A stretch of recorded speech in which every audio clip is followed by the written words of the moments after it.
ыйык Рамазан айынын урматына менин жашоомдогу эң жакын болгон ушул 2 айымды бүгүн сүйүндүрөйүн деп атам. Тагыраагы бир тууган эжекеме жана бир тууган жубайыма экөөнү машина белек кылгантам.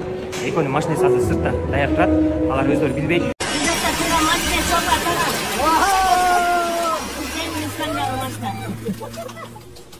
Kutlasın he? İçinde aman esen жүргүлө, экөөң өртең. Рахмат, чоң.